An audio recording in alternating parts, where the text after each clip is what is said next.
सत्यभामा कृष्ण की दूसरी पत्नी थी। वो एक बहुत ही घमंडी स्त्री थी। उसका ये मानना था कि वो सबसे सुंदर और सबसे अमीर स्त्री थी, क्योंकि उसके पिता एक बहुत ही धनवान व्यक्ति थे।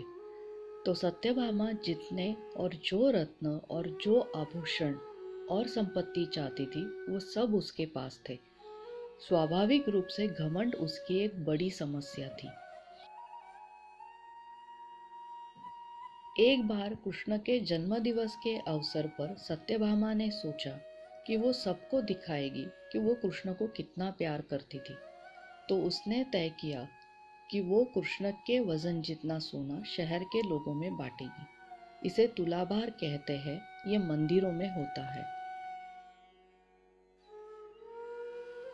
लोग एक बड़ी तराजू में अपने वजन के बराबर का मक्खन, घी या चावल या कुछ और रखकर वो चीज लोगों में बांटते हैं।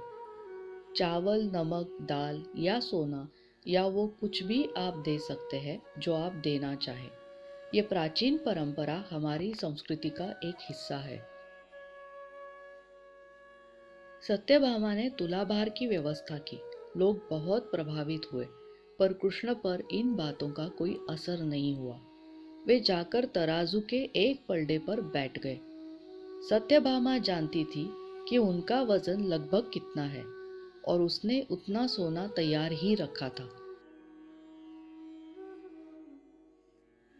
पर जब उसने सब सोना दूसरे पलड़े पर रखा तो कांटा जरा भी नहीं हिला। कृष्ण का पलड़ा थोड़ा भी ऊपर नहीं हुआ। ऐसा ही कुछ तब भी हुआ था जब कृष्ण एक शिशु थे। एक राक्षस आकर उन्हें ले जाने लगा।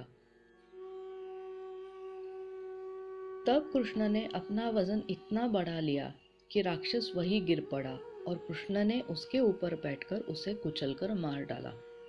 क्रिया योग में एक ऐसा तरीका है जिससे कोई योगी अपना वजन बढ़ा या घटा सकता है। ऐसी बहुत सी कहानियां हैं कि ऐसे योगी भी थे जो पहाड़ की तरह भारी हो जाते थे। तो इस बार भी कृष्ण अपना वजन बढ़ाकर तराजू में बैठ गए। सत्यभामा ने उतना सोना दूसरे पलड़े पर रख दिया जितना उसके हिसाब से कृष्ण के वजन के बराबर था, पर कुछ हुआ ही नहीं।